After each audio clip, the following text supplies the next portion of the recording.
Hello, I'm Max Lewendel. I'm the director of At the Mountains of Madness. And I'm Tim Hardy, and I play William Dyer in The Mountains of Madness. I'm Theo Holloway. I'm the composer and production manager. I am forced to speak because men of science have refused to follow my advice. If you could describe this production in 3 words, what would they be? In 3 words. Terrifying adventure story. What can our audience expect from At the Mountains of Madness? A terrifying adventure story. To be drawn into a really exciting, riveting story from the heart of H.P. Lovecraft. For those who don't know H.P. Lovecraft, it's a great introduction to it. It's a story that stands alone on its own and really gets people involved in this world of horror and this nameless thing beyond that can't possibly be described. For those who do know H.P. Lovecraft, you'll get all the wonderful detail and the subtleties of that world really coming to life on stage. This is a world premiere of this production. As far as we can tell, no one else has tried to do a theatrical production of this story. Why do you think that is? I don't know, to be honest. It's been done a few times as a radio play.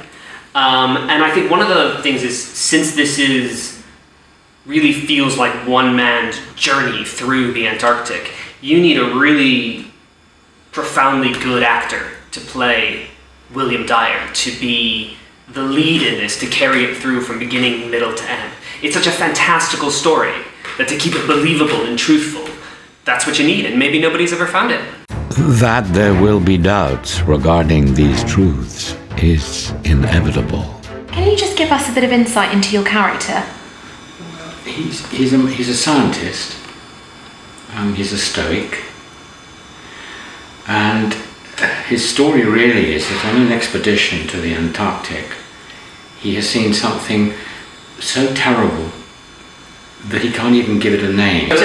We met because long before at least you met, in 1999 I went to America, and then Max came to England not knowing anybody at all. Except him. Except me. And we saw each other very little. I wasn't a big help to him or anything, but he created... He wouldn't answer my calls, it was terrible. And he created the Icarus Theatre Company, which has created wonderful work. And so we got together and worked on the Jars of Galileo. And out of that, these 2 guys had the idea of doing a story by H.P. Lovecraft. How long have you been a fan of H.P. Lovecraft, and where did that all start? For a really long time, actually. I the book that we've been handing around, I've had since my early teens. So 10 years.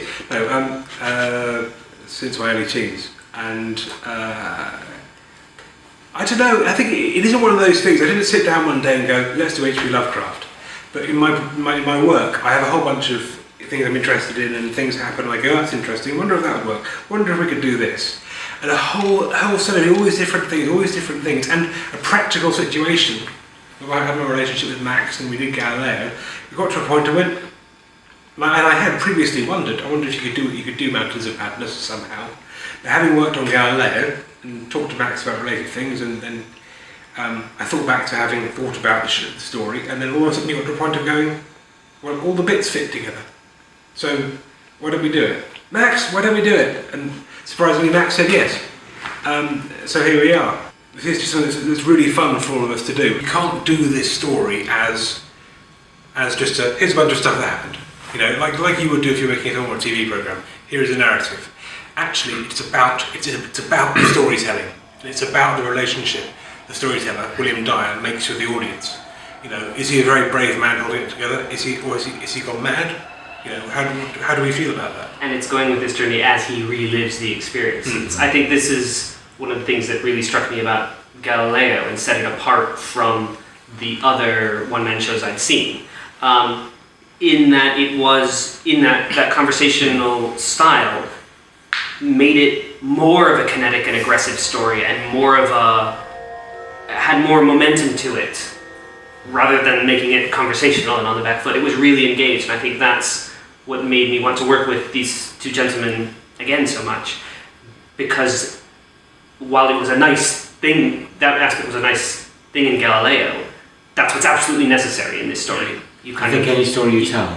Yeah. Actually, it's something I learned when I was at drama school.